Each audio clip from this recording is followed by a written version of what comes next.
नमस्कार, आप सभी को फिर से स्वागत राकेश हेल्थ टिप में। आज जानेंगे एक्नी या पिंपल्स के बारे में। ये एक्नी क्या है, क्यों बार बार होता है, किसके वजह से होता है, उसका रूट कॉज क्या है। अगर प्रेगनेंसी में ये एक्नी आ गया तो उसको क्या करेंगे, इसमें आप मेडिसिन में क्या लेंगे, और ये बार बार रीओकर ना हो उसके लिए आप क्या प्रिवेंट करेंगे। ठीक है, चलिए शुरू करते हैं वीडियो को। ये जो एक्नी है ये एक इन्फ्लामेटरी डिजॉर्डर है आपका स्किन का। ये एक्नी कई तरह का हो सकता है, type 1, type 2, type 3, type 4। Type 1 में क्या होता है, छोटे एक्नी जो होता है, जो माइल्ड होता है, वो टाइप 1 में आता है। जो टाइप 2 है, जो आपका होता है मॉडरेट, मतलब हल्का सा बड़ा होता है। कभी कभी आपका क्या होता है, फंगल एक्नी होता है, कभी कभी आपका बैक्टीरियल एक्नी होता है। और जो टाइप 3 में आता है वो आपका नोडोहाइटिक एक्नी, जो थोड़ा बड़ा बड़ा होता है। और टाइप 4 में सीवियर, मतलब पूरा बंच ऑफ एक्नी होता है।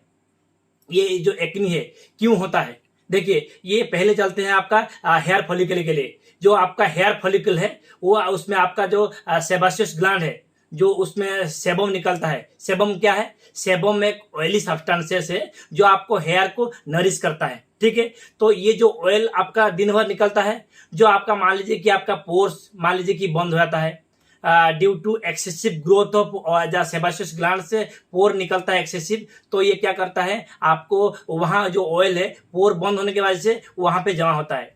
जमा होने के बाद क्या होता है, इसमें आपका बैक्टीरियल ग्रोथ होता है, जिसके वजह से आपको एक्नी होता है। इट में बी व्हाइट हेड, इट में बी डार्क हेड। ठीक है, ये एक्नी जो है ना आपका लगभग 11 साल से उम्र से लेके और 30 के उम्र में पाया जाता है। लगभग 80% acne are found in this age. ये जो एक्नी क्या करता है, कभी कभी हम क्या करते हैं, कभी एक्नी को पिंच कर देते हैं, कभी उसको फोड़ देते हैं। देखिए आप एक्नी को छेड़खानी नहीं करेंगे, उसको टच नहीं करेंगे। अगर मान लीजिए एक्नी हुआ है तो किन वजह से हुआ है, किसके वजह से हुआ है और क्या दवाई खाएंगे, उसको आप ध्यान देंगे। ठीक है, ये जो पहले जो एक्नी है, एक्नी होने के बाद देखिए क्या होता है, कभी कभी आप जो है ना, ये जो एक्नी है ये जेनेटिकल डिजॉर्डर है। मान लीजिए किसी को मतलब आपका जो जेनेटिकली है, मतलब पिताजी को हुआ है या फादर मदर को हुआ है, वो आपको आ सकता है। ठीक है, नहीं तो फिर क्या होता है, hormonal disturbances in the time of puberty. आपका जो एंड्रोजन है, एस्ट्रोजन प्रोजेस्टेरोन का लेवल बहुत बढ़ जाता है, उसके वजह से आपको निकलता है पिंपल्स। नहीं तो फिर मान लीजिए किसी ने कॉन्ट्रासेप्टिव पिल खा रहे हैं, ठीक है, वो कॉन्ट्रासेप्टिव पिल खाने के बाद या बीच में छोड़ दिए, आप खा रहे हैं, उस टाइम में आपको एक्नी दिखाई देता है। ठीक है, नहीं तो फिर जो लोग मतलब मान लीजिए कि बहुत सारे चॉकलेट खाते हैं, ग्लाइसेमिक इंडेक्स को मानते नहीं, मतलब रिच फूड खाते हैं, आपका जंक फूड खाते हैं, उनको आपका जो एक्नी पाया जाता है। नहीं तो कि जिसको आपका पता है बहुत सारा केमिकल लगाते हैं फेस में, उनको मालूम नहीं कौन सा ऑयल बेस है, कौन सा आपका वाटर बेस है, फाउंडेशन लगा लिए, मॉइस्चराइजर लगा लिए, एसपीएफ लगा लिए, इतना सारा केमिकल लगाने के बाद ये आपको होता है पिंपल्स। ठीक है, अगर मान लीजिए किसी को आपका जो प्रेगनेंसी में पिंपल्स हो गया, देखिए वो आप एंटीबायोटिक्स जो आपका आता है, जो टॉपिकल जो एंटीबायोटिक आपका क्लिंडामाइसिन वो लगाएंगे। नहीं तो फिर आपका सैलिसाइलेट डेरिवेटिव जो सैलिसाइलेट ड्रग है, सैलिसिलिक एसिड, उसको आप जो फॉर्म बेस में आता है उसको आप लगाएंगे। ठीक है, चलिए अब बात करते हैं मेडिसिन में। मेडिसिन में क्या है, एक तो पहले आपका हो गया रेटिनोइड एंड उसका डेरिवेटिव क्या है, उसका ट्रिटनेन है, उसमें उसका अडापालिन है, ये दोनों आता है उसमें। नहीं तो फिर अगर आएंगे आप आपका एंटीबायोटिक में, एंटीबायोटिक में हम लेते हैं ओरली, नहीं तो फिर टॉपिकली। अगर हम ओरली लेंगे, ठीक है, आप लेते हैं मिनोसाइक्लिन लेते हैं, डॉक्सीसाइक्लिन लेते हैं, ये दोनों आप ले सकते हैं ओरली। नहीं तो फिर आप एरिथ्रोमाइसिन लीजिए, नहीं तो फिर एजिथ्रोमाइसिन लीजिए। ये होता है आपका ओरली आपका मेडिकेशन है। नहीं तो फिर अगर आएंगे टॉपिकल क्रीम में आएंगे, ठीक है, ये सब आपका क्रीम में अवेलेबल है, जैसे क्लिंडामाइसिन है।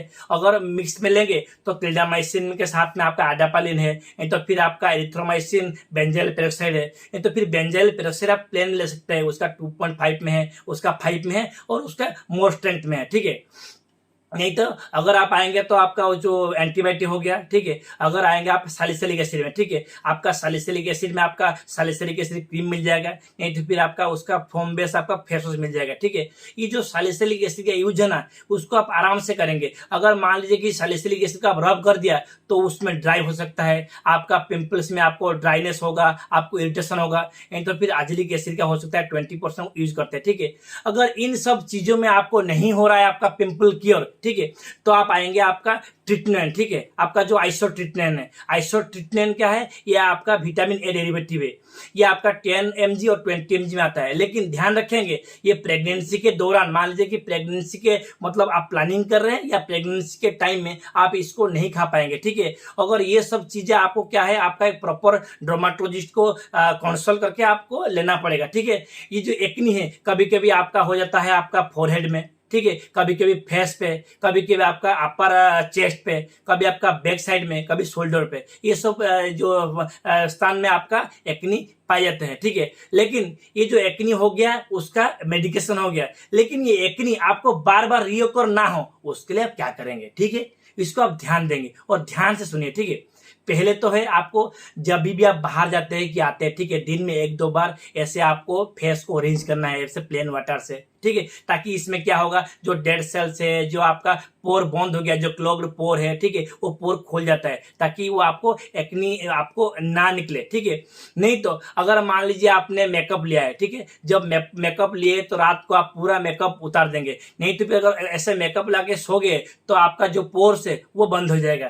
तो आप मेकअप को निकाल देंगे, आप अच्छे से आपका मॉइस्चराइजर लगाएंगे, ठीक है। नहीं तो फिर आपका जो ग्लाइसेमिक इंडेक्स का जो लेवल, मतलब आप खाना खा रहे हैं, कुछ भी खाना खा रहे हैं, जंक फूड खा रहे हैं, चॉकलेट्स खा रहे हैं, डेयरी खा रहे हैं, मिल्क खा रहे हैं, वो सब आप ध्यान देंगे। जिनको ग्लाइसेमिक इंडेक्स के चेंज होने की वजह से पिंपल्स होता है वो उसके ऊपर ध्यान देंगे, ठीक है। अगर मान लीजिए किसी को आपका मान लीजिए कि जो बाहर जाने के वक्त पिंपल्स निकलता है तो एसपीएफ लगाएंगे, एसपीएफ ब्रॉड स्पेक्ट्रम आप एसपीएफ लगाएंगे, ठीक है। सन प्रोटेक्शन आपका 50 mg में आता है, 50 में आता है, उसको आप लगाएंगे, ठीक है, ठीक है। और ये कुछ हो गया आपका जो प्रिवेंटेशन, आप कैसे प्रिवेंट करेंगे, ठीक है। मेडिसिन आप लेंगे, ठीक है। आप आपका स्किन का ना पूरा ध्यान देंगे। कुछ सेरम भी आता है जिसको आप लगाने के बाद और क्या है, पिंपल्स में थोड़ा मतलब पिंपल ठीक हो जाता है। सेरम के बाद हम बाद में करेंगे। और किसी को कुछ प्रॉब्लम है तो आप आपको कमेंट दीजिए, वीडियो को शेयर कीजिए, वीडियो को लाइक कीजिए, और इससे आगे मिलेंगे और एक नया वीडियो में। तब तक के लिए नमस्कार।